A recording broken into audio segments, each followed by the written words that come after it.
Thank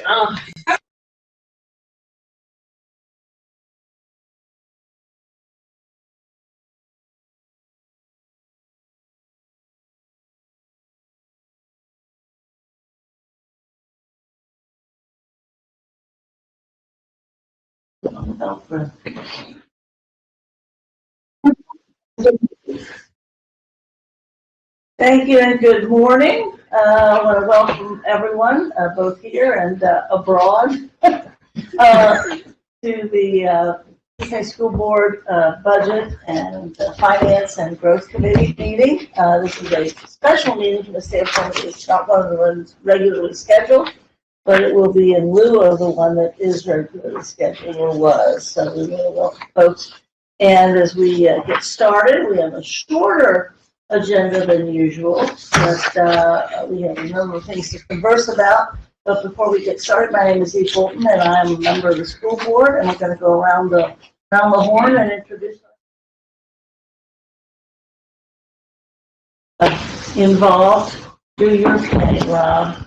Good morning. Thank you for joining us. If you'd like to chat with us today, you can do so in three ways. One, you can raise your hand, and we will bring you in during speaking of the public. You can also make comments directly to the moderator by clicking the chat icon, and we would gladly have you submit any questions or comments to the board. And I'm Rob Wilson, technician. Thank you, Rob. Good morning, everyone. Lauren Roberts, Chief Audit Executive. Good morning, everyone. This is Cody Hutchins, Contract Analyst. Good morning, Jennifer Wagner, Treasurer and Chief Financial Officer. Good morning, Kareem Moffitt, Board Member. Brandon Craig, Board Member.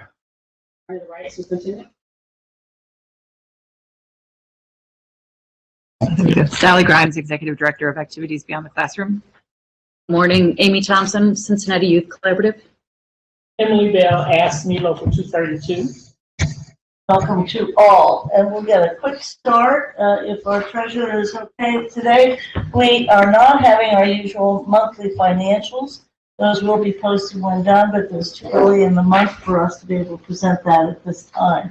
But we did have a presentation last evening at our financial town hall, and I thought that since it's very pertinent to the FY24 budget that we'll be talking about in just a moment, thought that perhaps effort to make sure more people see it and know about it. The treasurer will be presenting that presentation right now. Okay, so so just to start off, I was asked to explain a little bit more about the budget target. There was based on the last public meetings, there was a lot of confusion over why we had to reduce our budget target or why it was going down.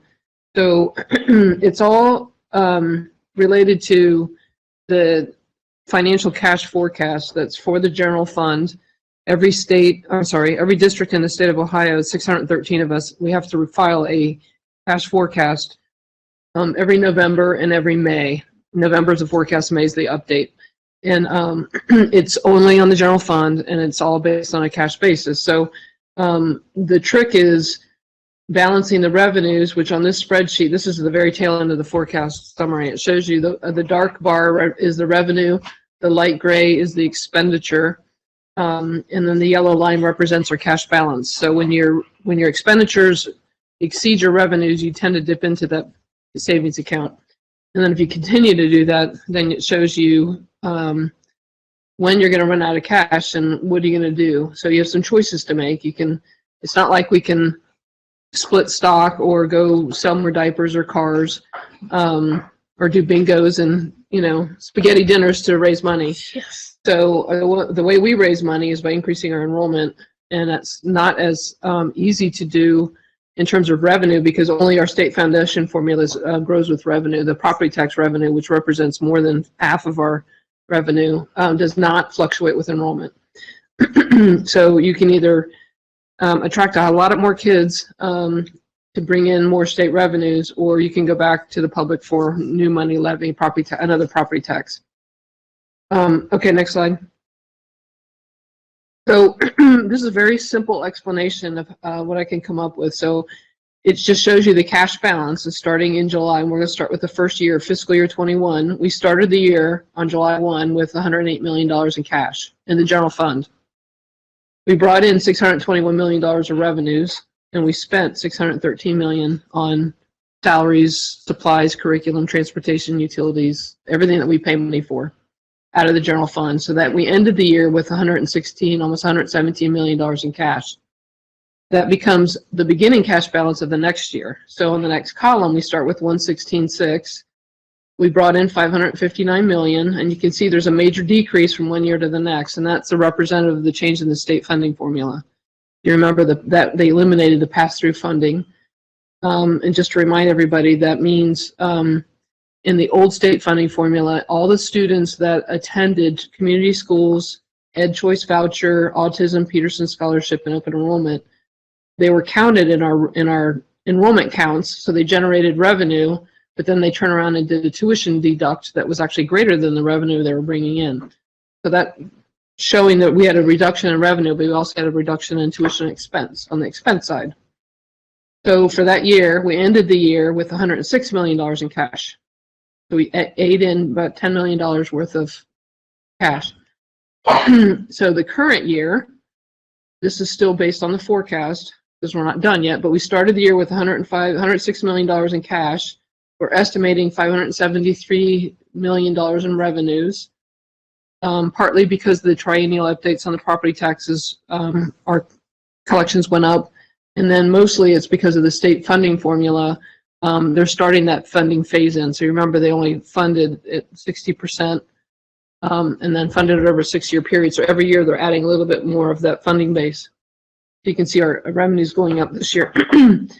And then our budget for this year is $613 million. So if we spend everything that's in our budget, we're going to end the year with $67 million in cash, much lower than we started the year with. ODE has a rule that they want to see in the forecast 2% cash, greater than 2% of your prior year's revenues. So I'm showing you that's $11 million. And so once we drop close to that $11 million, ODE wakes up and starts sending messages to you. And they look at a 3-year window, the current year plus the 2 years into the future. So you can see right now, if we left our spending at $613 million this year, next year, and the following year, we wouldn't make that $11 million requirement. Below that, I'm showing you on a 260-day year, we're spending, based on the $613 million budget, we're spending $2.5 million a day. And that only gives us 28 days worth of cash. So typically we like to see 60 days worth of cash. So there's this fine balance between how much money are you bringing in, how much are you spending to maintain that cash balance through a 3-year window. And so Rob's going to flip to the Google sheet, and we're going to show you when we change that 613, you can see in the last year we go into a negative 19. Well, we can't operate in a deficit. The state will come in and take us over. So we're going to show you that we have the ability to control that $613 million spend because we make decisions on what we spend money on.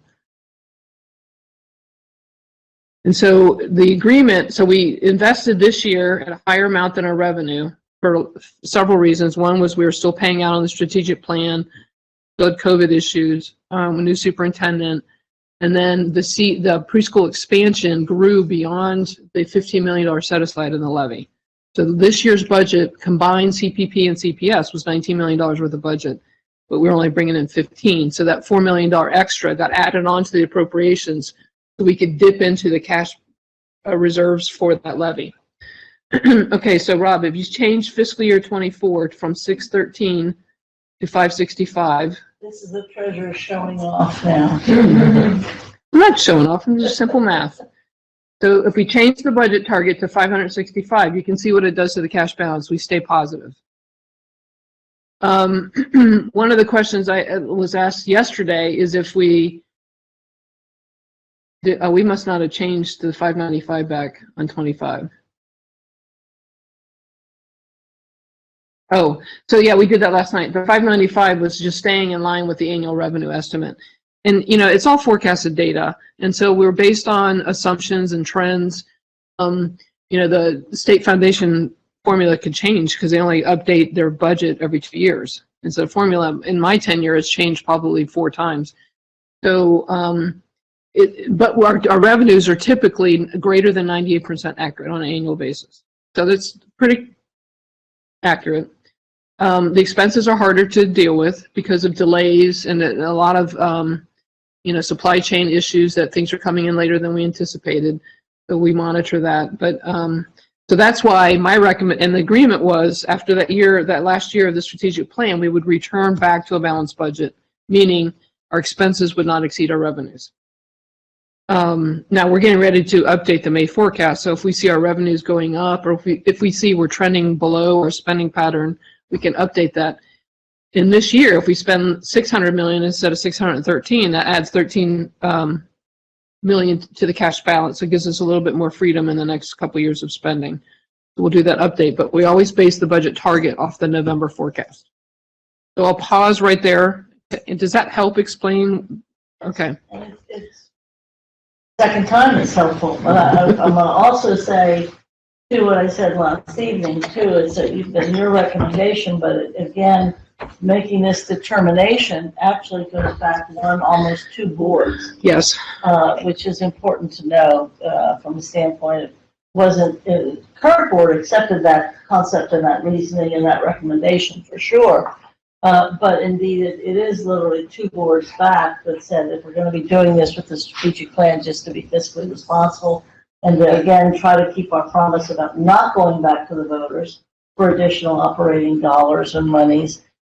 This is what we probably need to do. As much as we'd like to spend, we have to Right. be very, very cognizant of the problems that might cause. Members, questions? Not so much a question, but I think, tying it along that same line, I think even if we are truly going to be talking about expanding things or spending programs and doing work, we really do have to talk about what those things cost. Because at the end of the day, if it's not sustainable, are we doing ourselves a later disservice by saying we're going to do X, Y, and Z add on here and run ourselves down that cash balance in a place where then we put ourselves susceptible to other things? But the other thing that comes to mind is I'm thinking about places like Cleveland right now, right? Which, but when we were at one of the OSBA dinners, that's the whole thing people talk about, is that they don't want the state coming in to manage their district because of how poorly, and I think we could say it more so than they could say it, but Right. how poorly the state would run a district and how disadvantaged it would be for the students to have the state come in and take over things. So I think it is important for us to think about Right. being fiscally smart while also still trying to maintain a good quality product. Well, not only that, but have you seen a max exodus in the executive level leadership out of that district and how harmful that will be for us? But there's two things that I failed to mention that have an impact on this conversation. Is one, the November forecast did not include any COLAs, right? It includes step increases because they're already defined in the collective bargaining agreements. But because we have a wage reopener, there was nothing to say, right? Or to estimate. Two, this year was the final year of the student wellness grant, and we had about $3 million left. And so we used that to pay for the resource coordinators, as many as we could. That grant has been rolled under the state foundation formula, is now subject to the state share. So our state share is down to 41. We were at 46.9 before the formula changed. And we got wealthier. So and we're now down to 41 cents. So instead of getting $12 million for student wellness to support nursing, counseling, resource coordinators, and stuff like that, this year it was $3 million, and it's even going to be less next year. But that $3 million spend is going to come back to the general fund. And so immediately we're either going to increase our target or we're going to cut $3 million more of something to pay for the resource coordinators. So using soft money is always dangerous because it's not sustainable. So I appreciate this. Again, when we did this last night, we had some really great questions, and it definitely provides more clarity now. So thank you. A couple of questions that I had last night to today. If you could talk about, I guess the original question was, why are we decreasing our budget by $46 million? I think that was what the community is asking. Why are you all doing this? And so this provides a great explanation of the rationale behind that and the need to do it. What we talked about last night that I asked a question regarding, and I think the numbers were a little different, but since we have one more year of ESSER funding that could pay for some things. Of course, it can't pay for everything in there, but if we were to not decrease the budget so significantly for next year, and then maybe decrease it a little bit more in 25 and then in 26, would that give us a little bit more time?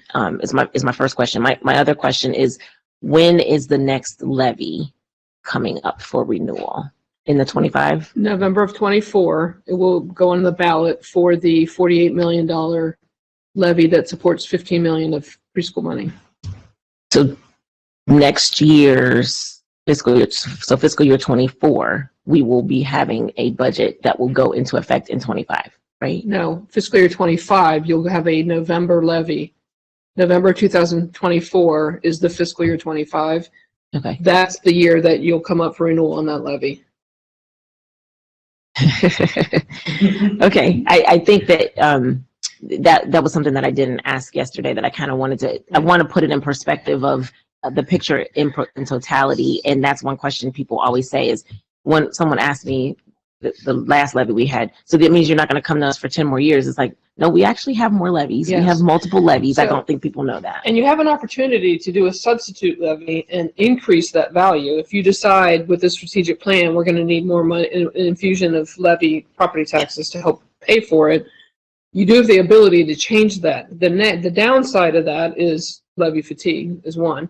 Two is you'll lose the homestead and rollback credits that are part of that levy, because any new levy that was issued after 2013, I think, doesn't have that. So that means the taxpayer is going to pay more money for the same amount of money.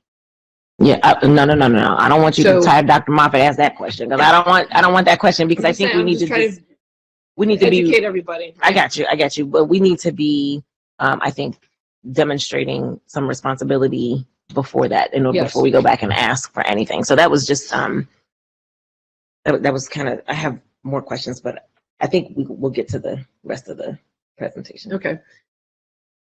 Rob, can you flip forward? So that brings us to what, we're kicking off the central administration side of the budget. So the schools are basically done. We're doing some tweaking.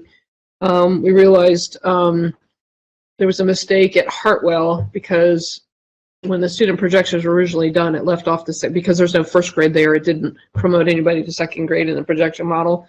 And they discovered it a while ago. It just didn't feed its way to everybody that had in my shop to touch the non-personnel per pupil. So we're updating them for that. But things like that, things pop up, and we're still tweaking them. But so the central office is kicking off. The training official training starts today. They did a dry run yesterday. Cody was the guinea pig on AlloView, and so so that starts. And we've told them, or we are telling them, that we're going back to a modified zero-based, because we preloaded the staff for them, so they wouldn't have to enter hundreds of people, but by hand, and then give an opportunity to make mistakes. We preloaded all the central office bodies. They will have the ability to make changes, ask for changes. Let me try to come in. She's on the phone. Oh, okay. Can you talk about what is zero base? Like, what does that mean? We talked about it yesterday. So that means so in the past, they've rolled over. So they said, I've had $12 million in my budget, and I'm going to roll over $12 million, and then I'm going to add new stuff to it. So it turns into leaving a lot of budget money on the table in one area where it could be used somewhere else. So we're going back to you're non-personnel, you start with zero and you build from there, and you're going to have to justify every spend. We're telling them they have to tie every line item to the budget targets, and that were built off of the board goals and guardrails. And so there's a slide here that shows all that. But so we want to know, we want to be able to report to the board and report to the public. Like literacy is one of the goals, right? And so we want to know, how much are we spending on literacy, and how effective was that spend? Did we get the results? So we're trying to infuse that ROI investment across everything we do.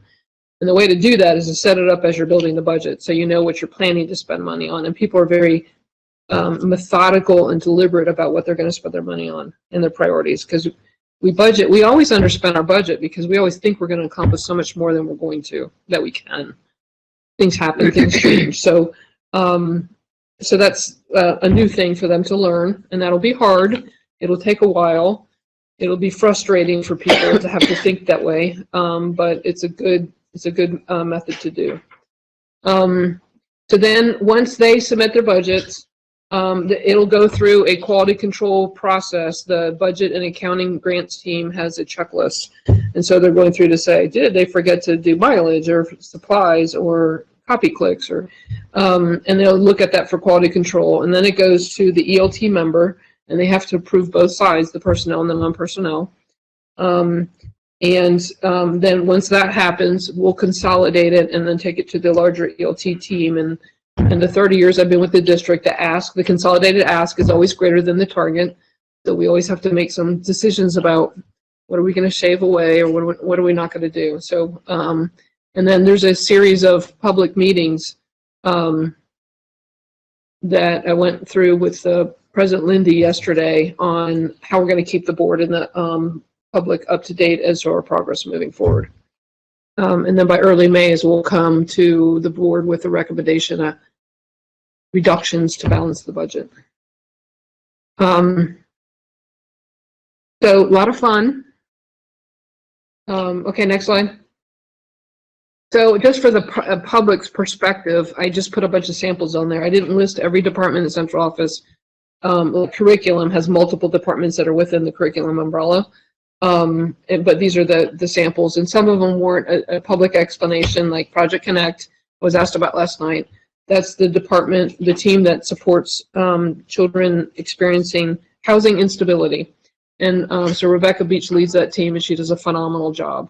And so family community engagement is basically what it says. There's another one up there. Oh, positive school culture helps deal with the culture of the school, the discipline. They manage the school social workers. And student services supports students with disabilities, English language learners, gifted, and I think that was it. So every department creates their budget, they submit it through their leader, and they'll go from there.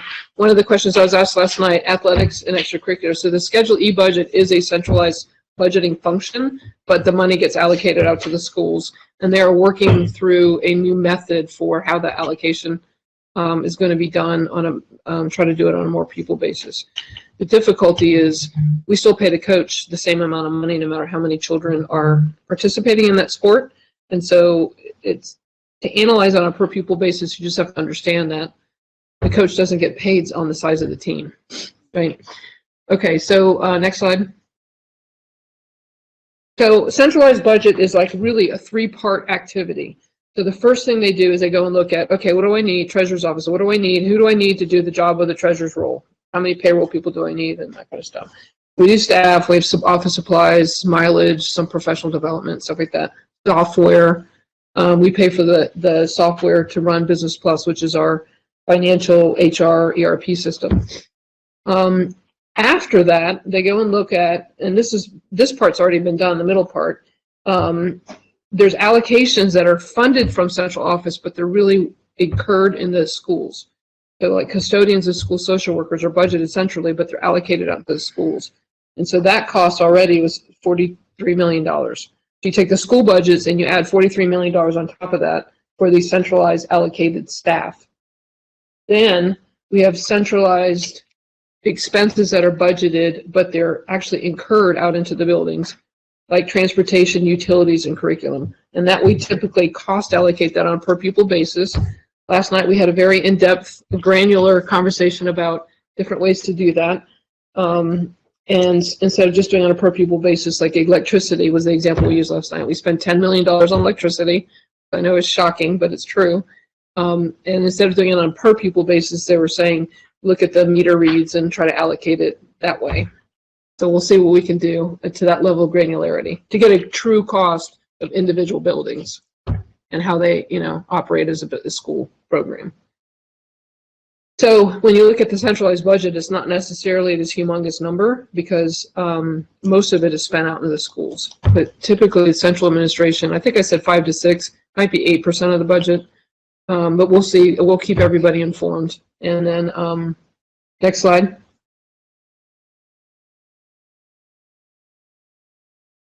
the budget tag, these are examples of the budget tags that were built off the board goals and guardrail. I always have a hard time saying those words. We do too. And then we added a couple. So we added normal operations because there's some of us that do things for compliance reasons or just like payroll, for example. I'm not going to put it under literacy or high school transformation. It's part of our normal operation. So everything has to have a tag. And if it doesn't fit there, then we need to talk about what it is. It something we should really be doing? And of course, everything we do goes through with a lens of equity. I don't know. Is any questions? All right.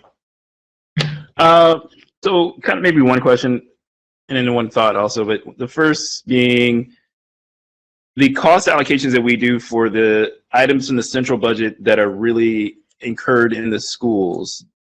You know, in some ways it's good to look at some things per pupil. In other ways, some things don't make sense per se to be per pupil. Like you're not going to spend less per se on your electric bill because 10 students showed up or 9 students showed up. Right. So in some ways that makes calculating those costs per student or cost per building more difficult in some ways, Right. doesn't it? Yeah.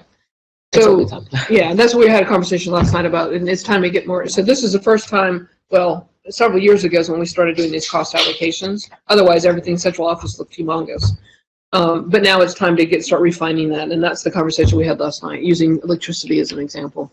And then, so I guess maybe a second question onto that is that some of those things will be incurred somewhat regardless, unless we decide to shut down a school or something, right? Right.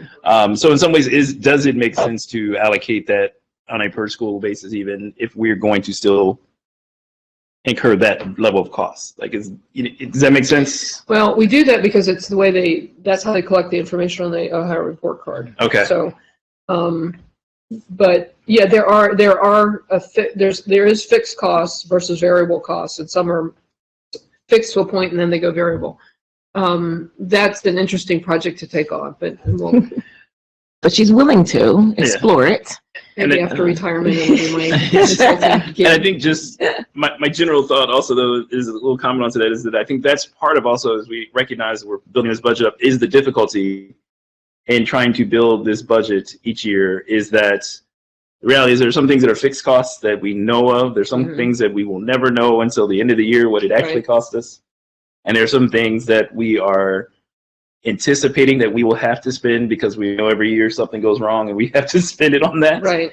And how do you put all of those things into one mesh before the year starts Right. to do? And so I think that's a huge task you all are undertaking, and I appreciate the work you all are doing for it. Thank you. So we had a really robust discussion about this yesterday, and I think there is benefit to seeing how much buildings are costing, like how much. I didn't mean to make you choke, did you? All right. But some things like we can say like curriculum. If a certain program is there, it's costing $66 per student. That's how it's marketed at these events that we go to. It's it's this much per student. And some things like when you say we spend $10 million on electricity, and then I drive past one of the schools and at 11:30 the lights are all on, it makes me think that that's a huge expense. And I don't think it's really necessary to. I think the data should just be disaggregated myself personally. How much are our buildings costing us per building, per school, per pupil? I think it's just responsible to be aware of. I don't think it's necessarily anything that we have to act on as a board, but I think the data exists, and we should then look at it from a standpoint of, if this building is costing us, the budget might be $5 million, but in actuality, it's costing us $7 million with all of the additional add-ons, services incurred in the school and services staff who work in the schools. Then I think it just allows for, and then we put the academic data on there, which I've asked for. So it allows us to look at things in totality. This building is costing us this much, and we're getting this much return on investment from the Georgetown board member education finance. That's what they're saying that we need to look at. So that's the purpose of it, is the data really exists already. It's just applying it where it needs to go on a building level. And I think you talked about, we get a bill for $10 million a year. How much is one school costing versus the other? I don't think it's demonstrated that way. I just see a regular residential CG&E bill. Or Duke Energy bill. I don't see it from a commercial standpoint, but I just think we should be. Well, we can certainly do a better job, but there's also, in the centralized budget, programmatic expenses. For example, the Montessori membership fees. The school allocations aren't big enough for them to pay for those things, so they're paid for centrally, but then we represent the cost. Things like the new tech network fees, Montessori, IB, yes. I'm thinking of Walnut Hills. Anyway, so there's a group of special program. Oh, the Edgenuity licenses for the virtual high school. Their per pupil allocation can't pay for that. Their curriculum, that's their curriculum. So we do that. So there's a whole list of those things that we do. But and so we do have the system now that we use that 10 segmented general ledger code to allocate the cost that way. Curriculum actually started doing it with all their different curriculum adoptions about how many ELA books are going to Kilgore, for example. And then so we started it. We just need to get a little bit more granular with the rest.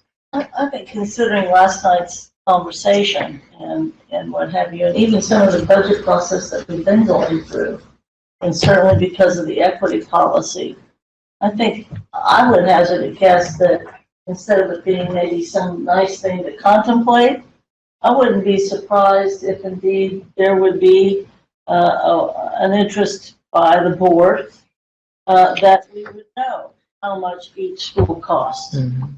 And the way to figure that out. From a standpoint of, I don't know how you do figure out whether or not we're being successful from an equity standpoint unless we do that. And we'd also have to do some messaging with our families and the community and the taxpayers about why some schools are going to cost more, you know, or their staff more, like Montessori or what have you. Right. So there's a messaging thing there, but I just think that just how as I feel about these formula that are the aggregate formulas and what have you, that is not going to continue to be the best way to pursue it, although it makes great sense and it's served us well over the years. I don't know that the customers are interested in that way of doing it anymore, let alone the people that actually either benefit or don't benefit from the formula. But I think people are very interested in being able to do that. And I will tell you, I can remember several years ago when we talked a little bit about this, when we were really into a green mode, and this is maybe 8 years or so ago, where we actually visited some schools in northern Kentucky, where the district, they were county district schools, they actually had their kids, it was one of the career path pieces regarding energy saving and what have you. People are doing that all over the country, and they're doing it just across the river. Yeah. And very frankly, that's also what we can do regarding saving energy. So there's plenty of other things. Even the garbage count at cafeteria at lunch by school was giving us indications. I think we, in this budget that we've just been going through now too, the emphasis on the schools and the schools' reaction and what have you internally, I think that's sort of where the public is as well. Superintendent? I was just going to add, in terms of some of the conversations that we've actually had all of these conversations as well. But for example, I was going to reference the energy, for example. So if we're talking about the 10 million, there are a lot of programs right now and programs federally. We've been in conversation already with the city about doing some partner work, but it would take, a work in progress. It's a work in progress with building for that. So I think in this budget recommendation, we would see this is kind of where we would need to start in that, so that over the next, 18 to 24 months, this is the kind of recommendation that we could ultimately have that would get us to a different level of cost savings. So energy is one of the first ones that comes to mind because there are a lot of opportunities when it comes to that. Yeah. It reminds me to some of the conversations we had when we did the goals and guardrails conversation, which is that I think there's a lot of folks who, when they would look at it and say, okay, my school gets this amount, this school gets this amount, would immediately say, well, we should get the same amount as they get.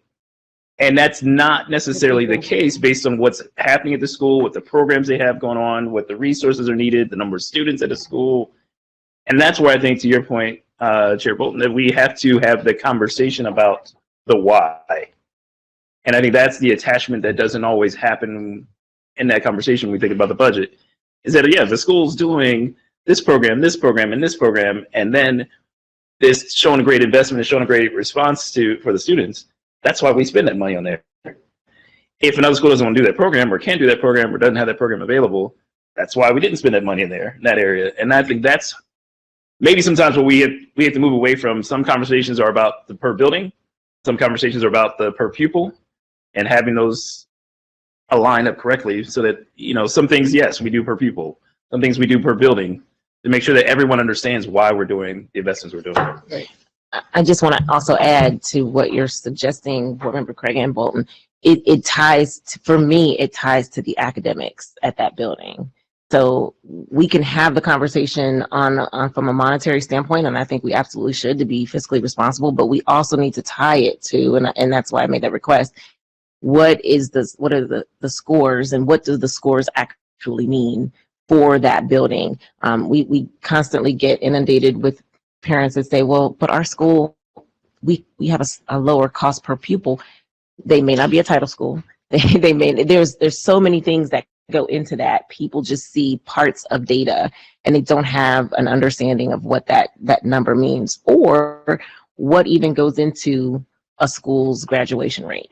So that number is not just strictly fluid. It's not just stagnant. There are things that go into that. So I think it's super important to have the conversation about money per building, per pupil, along with academics, along with all of that, so that the community can really see the impact in the return on the investment that we're making.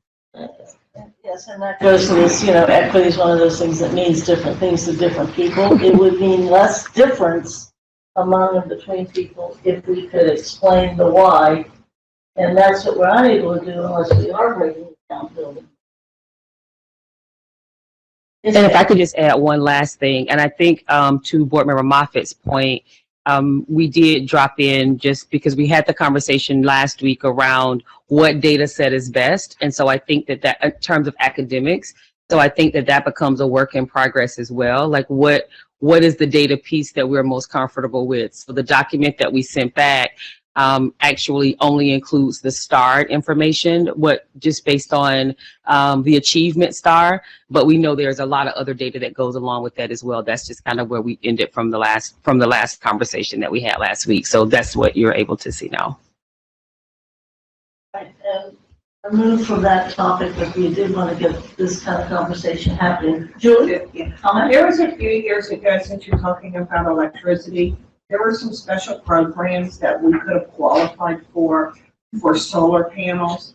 I know that the city, they have solar panel farms in Georgetown or wherever. But there was even something, I think, that in Avondale that is tied into the community greenhouse.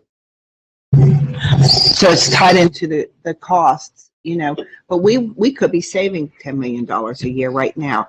And at that time, there were a lot of incentives that it would have been really cost efficient for the district to do that. But that's looking back and not looking forward. But there was also, when schools talk about the cost per child or cost per school, what they don't always look at is what is the percentage of students with disabilities or special needs, because those costs are all layered on top of it. And so if they have a percentage of 41% of special needs students, that's on top of a school that has a low percentage of special needs students. So that's really one of the main drivers on costs. If we could, we're going to say that we're not able at this time to do number 5. Is that correct? The unspent fund? Yeah, the people that were working on that report are both on vacation, so.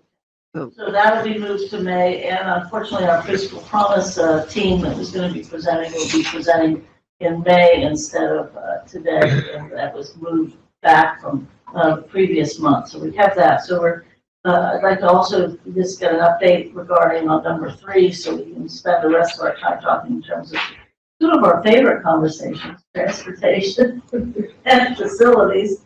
And also want to go back to just finish up a little bit about the school budgets. and this dialogue that we had last Friday, and it's continued a little bit about staffing, but if we could, if you want to update us regarding the contracts, these are the contracts, return on investment, and it's the ones that are more than 200,000 and the ones that are less for reaching kind of the end point there for both of those. Right. So we finished reviewing all 884 contracts that were in place when we did the extract. It's a lot of work, wasn't it? So I've taken the results of that. They're broken down into the over 200s and the under 200s. And there were no additional cuts to the over 200s than those first three that we came up with that had already ended. And I don't remember exactly what their names were, but not anybody in this room. So I've put all that data back together into one document and send it for just a final review before it goes public. And so not yet. It's soon. It's just one set of eyes on it before we go, because it's, could be controversial, but. Well, we got the one that's under 200. That's what we got the. Yes. Yes.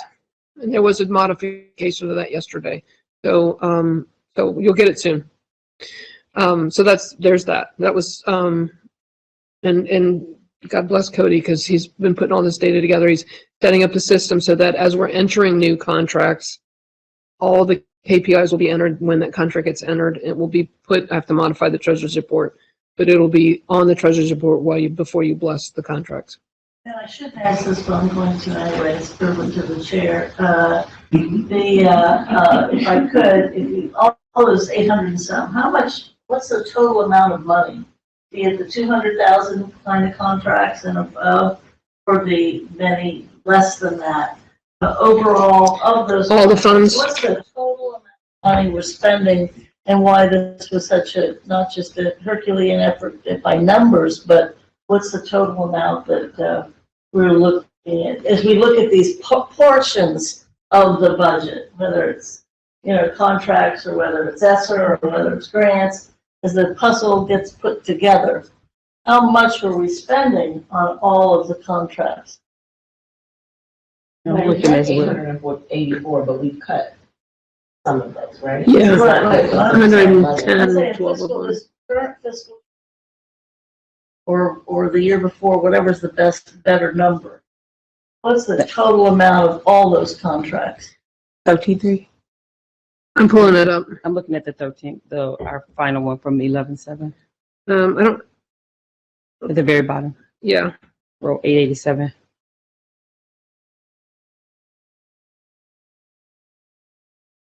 I think it is, but I also think, if I may, Yes.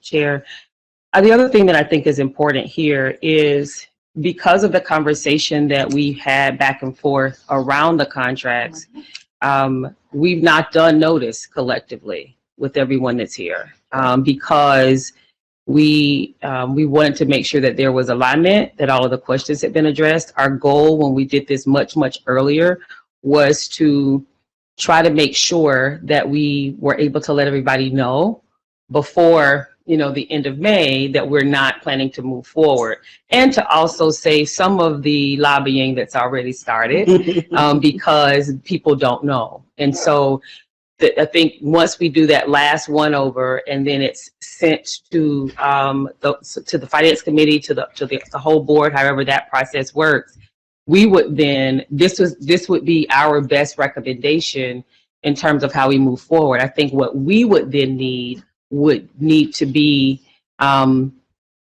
support or lack thereof from the board about moving forward. Because I think as we're going through the process, thinking about how to get to a balanced budget, right? So everything that we're looking at, these are the recommendations that we're making. This is the reason we're making these recommendations, but the overall goal is to present to the board a balanced budget. If we're saying we're not going to have discussions about that until May, it just know the longer it takes for us to let potential vendors know that coming August, this would not be a contract that would be continued.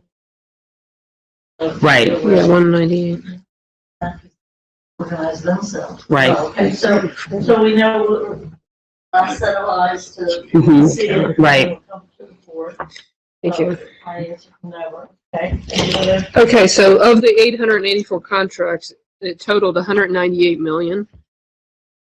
But we now up to 1,294 contracts Cody just shared with me, so we have some more to review. Come on, Cody, what are we doing? I wrote it down and I was like, do I slide it over? Central office person trying to find more things to do to justify his existence. I'm smart Now work, you found new contracts. That's how many have been issued since November 7th when we did the extracts. So from November 7th to now, we did another 400 or 500. So 1294 minus 887, whatever that was. 884. 884. And what was the amount of money, Jen, that you? 198 million.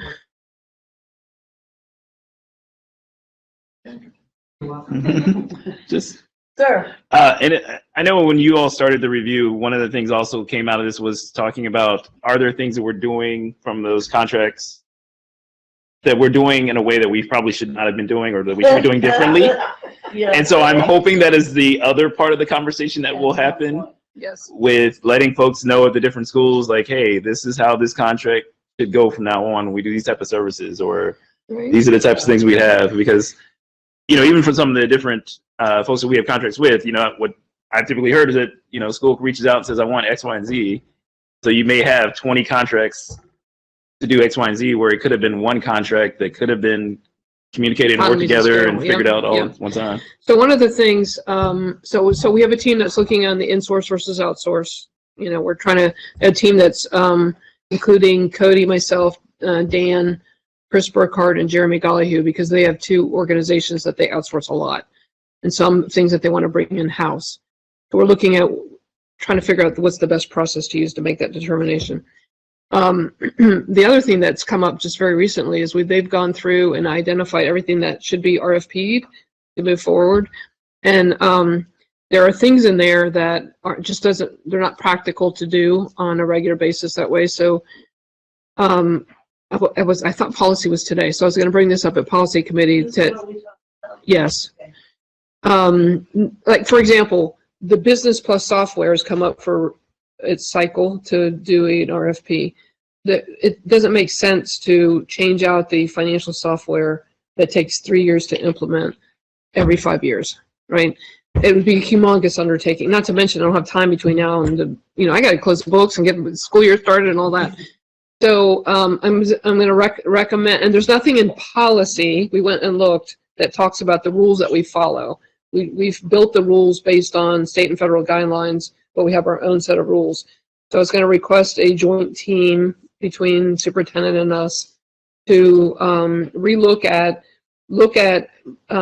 categories. So like things like software licenses may have a longer RFP cycle or a different value to look at versus originally when we set that value of $100,000, that was 8 years ago. You know, we've had quite a bit of inflation since then. So look at that because we're faced with doing RFPs with the potential of not doing it with the best success or violate policy. So we want to go back and relook at it and make a better recommendation. So, but had we not started this whole effort, we probably never would have jumped into that. Just before I go to the superintendent, you just added number 6, so which you weren't going to do, so.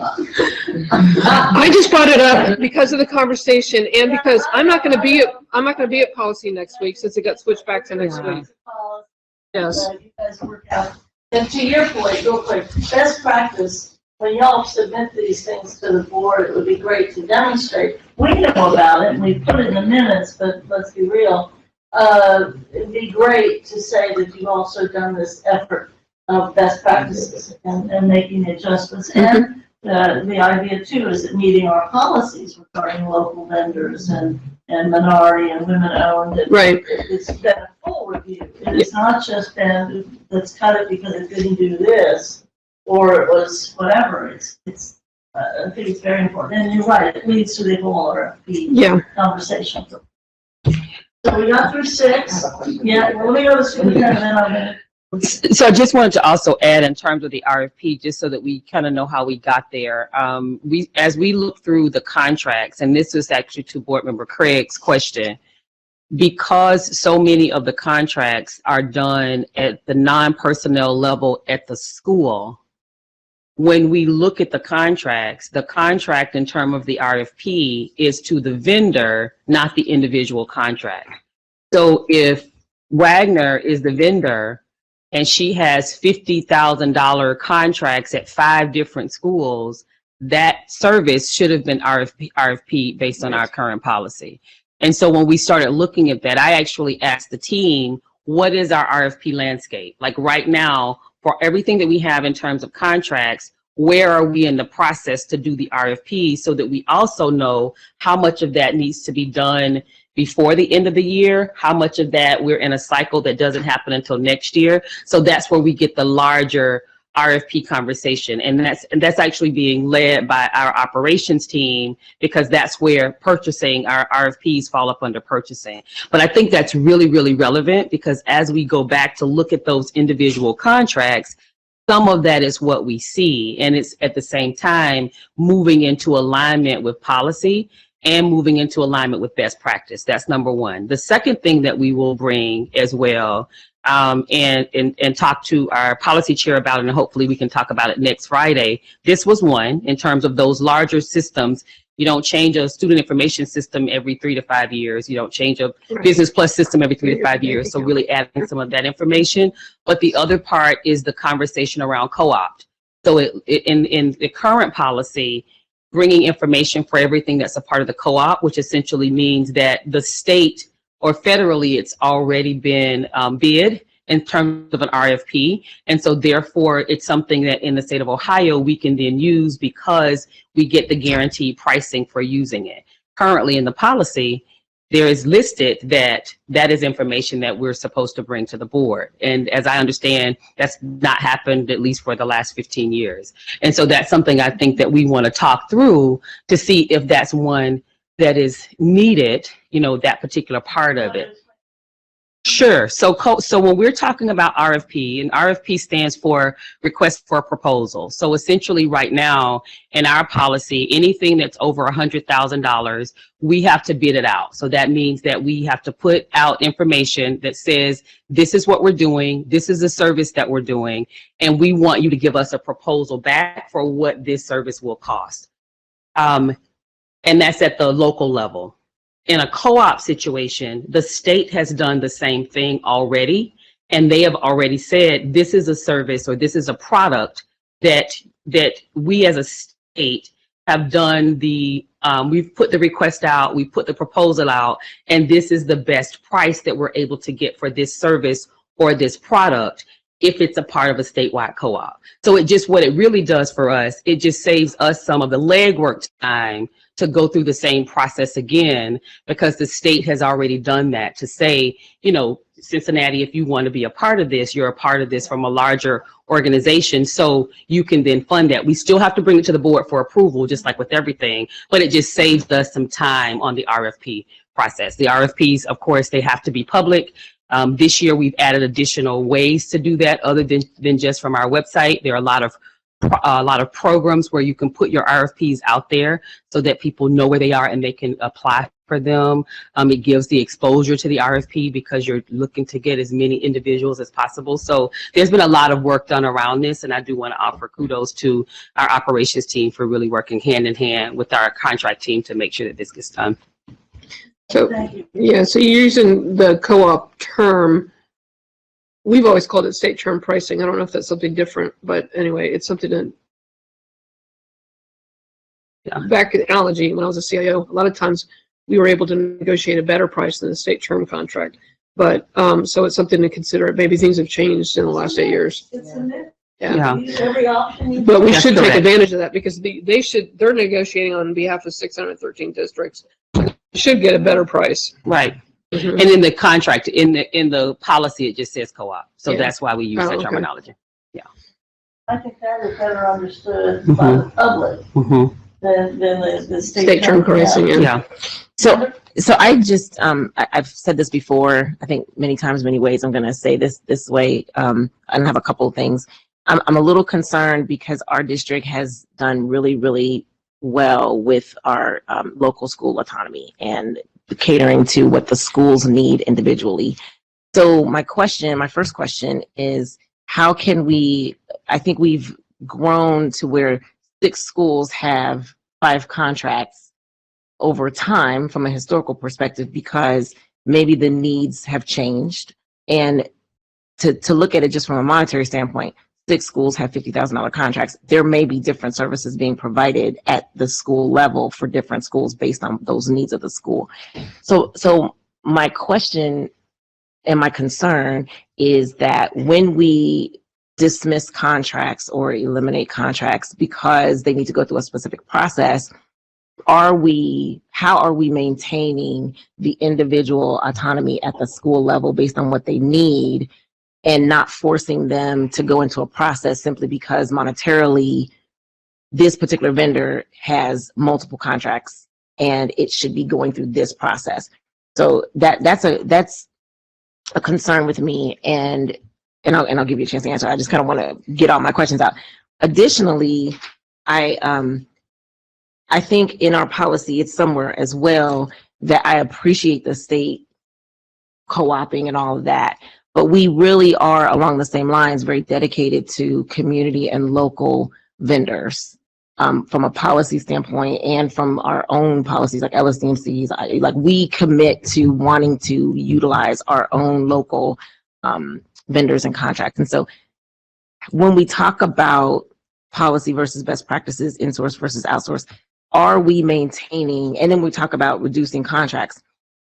Again, I'm going to ask, how many of these vendors that are being cut are local vendors? How many of them are community organizations that are getting cut because we're only looking at things from a quantitative standpoint and we may not be maintaining what the other part of our policies are, which are to establish and maintain relationships with our community vendors. So I'll start first, and then I think our treasurer will take the second part. So I don't want to give the misconception or misperception that as we looked at contracts, we recommended not continuing that contract just because there were multiple contracts. As we looked at contracts that we did not recommend moving forward, we took all things into consideration, but that was just a noticing that we saw from looking at the contract. I think moving forward into next year, hopefully, one of the goals would be, just to your point, to take all of those services in an organized format. One of the best ways to do that is to take all of those services that people may want. So it might be mentoring, it may be tutoring support, it may be, cooking classes, whatever those services are that schools are wanting. Have those individuals to then apply as a group, so to speak. This group would apply for the RFP, and then you get approved vendors that are able to do those things because you've gone through the RFP process already. So it's still maintaining the integrity of the community and what the schools are looking for, and giving them a menu of individuals that they're able to do those things from. But we also know that it's in alignment with what the overall policy, the current policy of the board is. And that would, it's almost like thinking through it that way. It's almost like doing our own co-op, so to speak, for the district, so that then individuals have a menu of folks that they're selecting from versus everybody kind of going out and being their own person.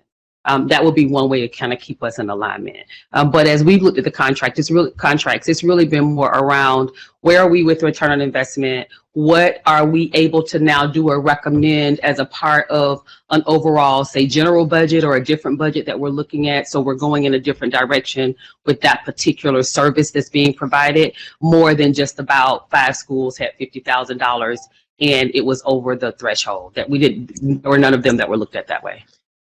So I wanted to address kind of the autonomy thing.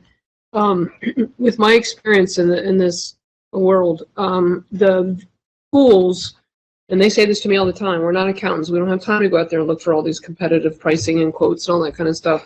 So the vendors that they're choosing aren't necessarily the one that's the most competitive and the most qualified. It's usually the vendor that's knocking on their door. And what I saw when the student wellness money came out, I started getting overwhelmed with vendors contacting me saying, I'm doing social emotional work. Everybody became an expert in social emotional. And I started passing those vendors off to Carrie Bunger, who was our positive school culture. And she's like, these people aren't qualified to do that work. And so we started to get a little bit more deliberate on vetting the vendors for the work they profess to be doing. And so the schools don't, if they have the inclination to it, they don't necessarily have the time or the qualifications to make those decisions until they go through a formal competitive pricing process. So nobody wants to take decision-making away, and we're certainly doing our best to meet their needs. But we're also setting ourselves up for compliance violations by not combining contracts, because the state auditor could look at that as bid splitting, and that's illegal. And so we don't want anybody to go to jail, especially me. No, we don't. Look good in No, we stripes, do but not. No, we that. don't. We do not. I think I just want to maintain, having been at the school level and seen some great vendors who had difficulty navigating the CPS infrastructure. Agreed. And so again, I think that things exist the way they are for reasons, because we've not, as an organization, done, to me, the best job in making certain that we are intentionally seeking out and helping to get, and I think Superintendent Mitchell a long time ago tried, because I remember her being in the community and having days, if you want to do business with CPS, come to this date. And there were tons of people that came, small organizations, but because I know that we are not where we need to be, we're going, with regard to RFP education and doing business with CPS, we are going to be excluding really good qualified vendors because we're centralizing things. And I just, again, I'm going to make that ask that we work on that process, because I think that there's lots of work to be done in that area too. And if I can give one last thing in that, to your point, Board Member Moffitt, and I definitely agree with you. This is a part of the conversation and presentation that I did to the African American Chamber of Commerce, because they did reference a time where there was a conversation around how you do business, how to get involved in doing business with us, and that there were some things that we as the district could continue to do that. So I think that the beginning of the conversation is how we work through these processes, and then how we create the opportunities to notify those in the community. If you've not been involved in it, just thinking about an RFP and all of the questions that we ask in terms of an RFP, depending on the size of your business, it can be very overwhelming. And so how we really make sure that we have all the information, it's clear enough, and that we are even encouraging, in some instances, businesses to get together and go in as a part of it as well. So that is a presentation recently, actually within the last 3 months, that I did with the African American Chamber of Commerce. I just, when you talk about return on investment, I hear from teachers all the time. When we talk about return on investment, I hear from teachers all the time that there are contracts that they don't feel like that they're getting the full bang for their buck from what they thought they were going to get. And how do you take any input to know at the school level from the teachers who are supposed to be receiving services for the students? Are those services really being provided? And how do we determine, like, is there a level where teachers have some input for the return on investments? Because they can tell you all those contracts if they're worth it or not. And secondly, I do think that we need to keep as many contracts local, but we also need to think about, do they have the capability to provide the level? Because I know we had a paper vendor who couldn't supply paper, and now we have. We did. Seriously. No, for real. I mean, we had a paper vendor you could only order from, and you couldn't get paper. They did not have the capacity. We also have now, and I just heard from a teacher this morning, they're told that if they are having a dance, they can only buy the refreshments from Rumpke Market, and there's only one Rumpke Market in Cincinnati and Harrison, Ohio, or they're in Northern Kentucky. Why would that happen? And how is that communicated? Don't know. Never heard of that. But it's like, if we just talk to the schools and the secretaries, they'll tell you where there's inefficiencies, and there's a lot. So you brings up a great point, and I saw Superintendent Wright taking notes, because she's going to share that with the purchasing department. But getting that feedback on the vendors, because we certainly want to know when they're not performing and then we're paying money for. But in the RFP process, in the scoring matrix, there is a measure for local businesses and supplier diversity categories. So there's always this fine line, and I think if this team works this process out, we can make space for the smaller local vendors to participate in. In my experience as a CIO, I did like multi-million-dollar projects. It was hard to get local people in because they just didn't have the capacity to do that service, but we encourage them to partner with a local firm. So there's a lot of work that can be done, and so it was a great suggestion. We'll pass that Well, on. I think input begins to be as important as looking at the results from that standpoint. So as you guys go through the reviews, if we could, there's just a transportation issue that we have on the agenda. Superintendent's going to be presenting transportation at our next committee of the whole, and so we don't need to have an extensive presentation. But I did want to follow up on, if I could, again, the passes for students. And I know that there's been some development about apps or what have you, but I know too that we're getting ready to spend some significant amount of money on building security and badges and what have you. And when you have a building that has 50 doors in it, it's kind of weird to be worrying too much about the badges. But the reality is there any kind of a connection that can be made? And forgive me for bringing this up as part of the transportation. I still remain concerned about us not being able to monitor or have oversight as to the use and the use and whether or not our students are being transported and how many are being transported. And the idea of students having security badges or not having security badges.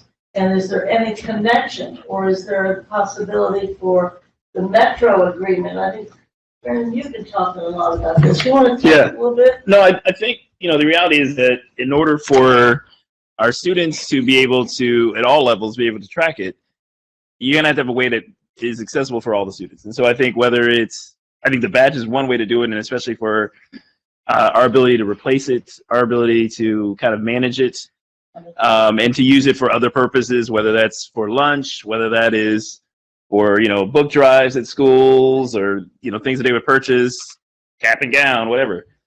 You could use that as an account basis also is a good way to do it. I know we've been doing a little bit of that piloting on that end.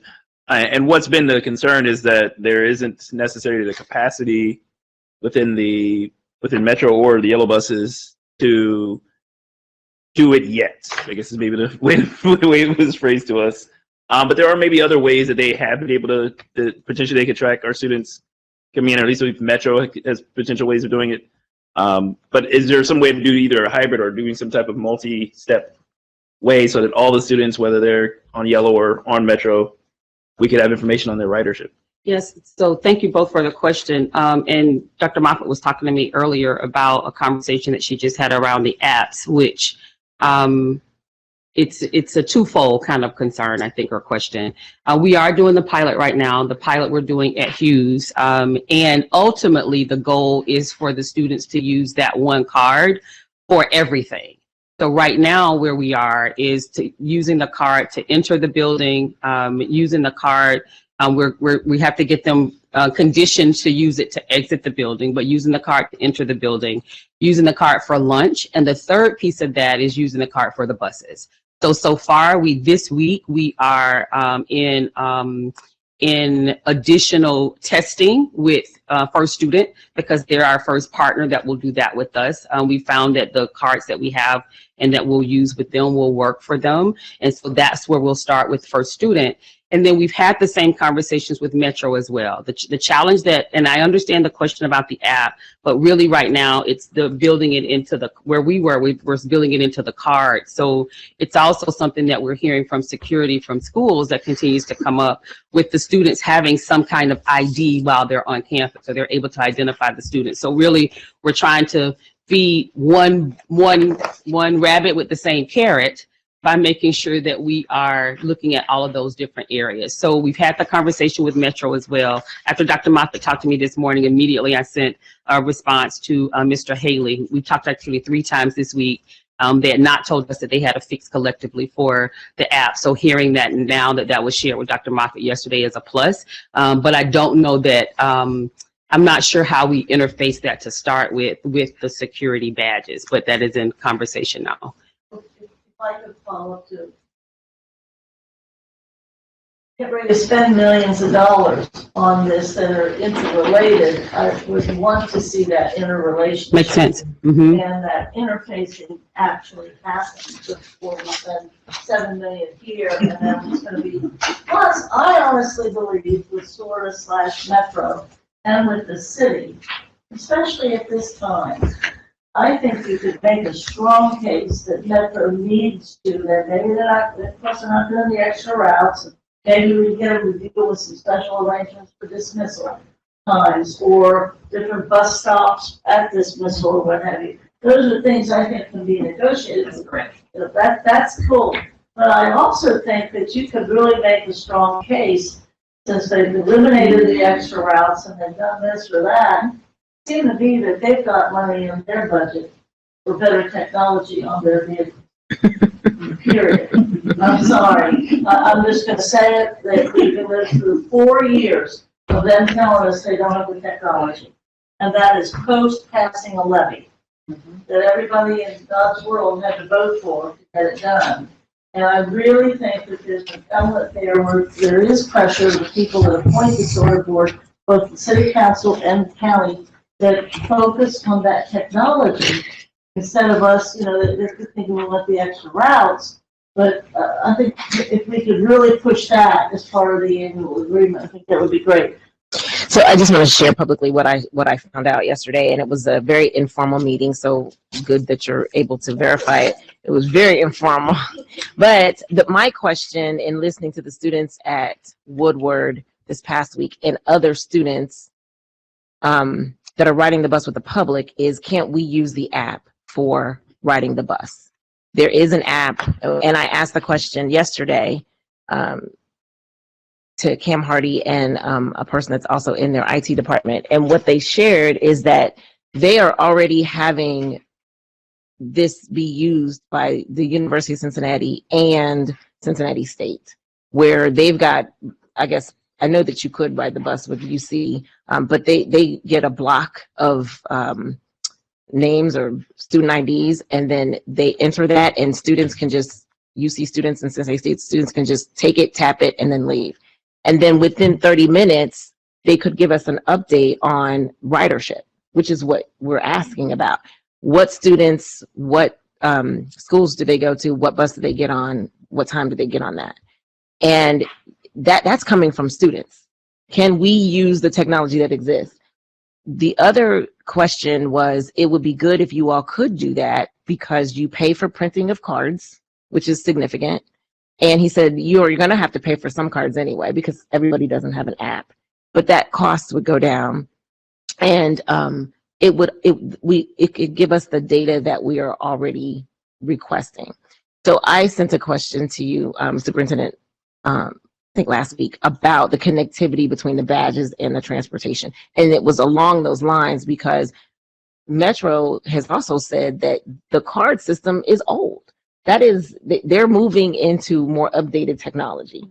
So I think that rather than get angry at them, I really, really, really want to see if there's a way that we could move into whatever it is that they're doing so that it benefits our students. And I think that there is a way that that can happen, but I don't know if we're not asking the right question or if we just need to state we'd like something like what you're doing with the colleges and the universities. What I suggested, because we had this conversation and they said, well, what about HIPAA? I said, well, every one of our students gets a student ID number. Why not just give you a batch of whatever the numbers are? They were like, oh, that'd be perfect. We could really do that. So it wasn't as if the conversation wasn't open to be discussed I think we just need to ask for the right thing. I'm sorry to be negative, but it's been discussed for almost 4 years. I don't know if it's And been all year discussed this this way. year, and all year this year. So the point about, if we go back to any of our meetings, that we talked about this before, the specific example that was given to them was the example of UC, because it was when I met with the president at UC that we talked about. I was even looking at an opportunity for our students to eventually be able to connect with the UC system with what they're doing with transit. So that was the initial conversation, and that was back in July. And so in having that conversation, knowing that they had that opportunity, that's when the conversation started. And so it's not, so I don't know, I'm sure that Mr. Haley is probably paying attention to this right now since I just Hopefully sent so. him the message. For sure. And we talked 3 times this hey, Daryl. week. You know, we talk often process. So it's very specific. It is not real complicated to understand what the ask is. The ask is using the app instead of using a card, and it's happening. We use UC as the example, and they gave us the challenges that poses in terms of the students. So now that it's been shared with you that that's something different, I can, we'll meet back again. We'll reconnect so we can see what the challenge is, because there have been, based on what was shared with us, whether it's shared, collectively or not, there have been some real concerns about the overall technology on the individual buses. That's what continues to come up. That's what has continued to come up to us. I think that from Board Member Craig, that's what I heard you say a second ago. I know that that's what continues to come up to us. So we'll go in and dig in a little bit more and see if we can get the response. For sure. I think that would be great. Yep. We're getting ready to spend millions. We're talking in terms of our individual students being able to deal with this. Yes, sir. Chair, just a reminder that we have a We know, we're good.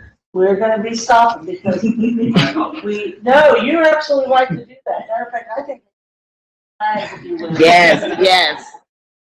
I remember Susan, what was her name? Board member. Cranley, yes. She used to go 5 minutes. We need to do that for you. We need to do that for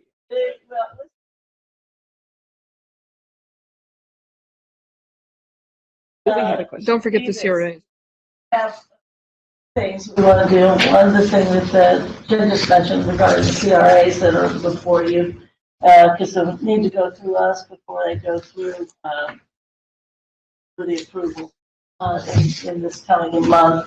The other thing we have yet to do is outline what we're talking about regarding facilities. From a standpoint of facilities, we talked about operational levies and what have you. I will continue to say what I've been saying for several months.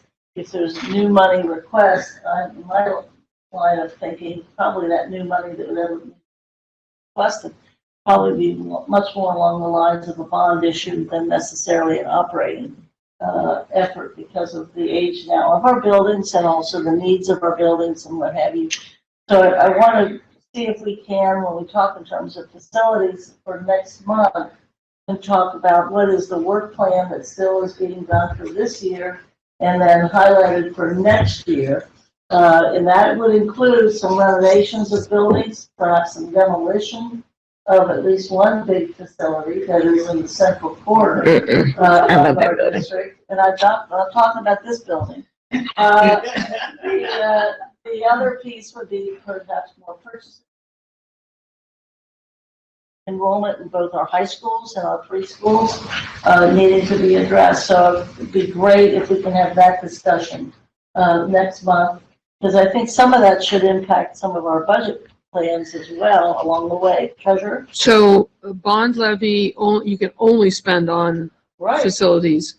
A permanent improvement levy allows you to spend it on things that have a longer life, like curriculum and technology. So that would help our operational budget. The bond levy won't.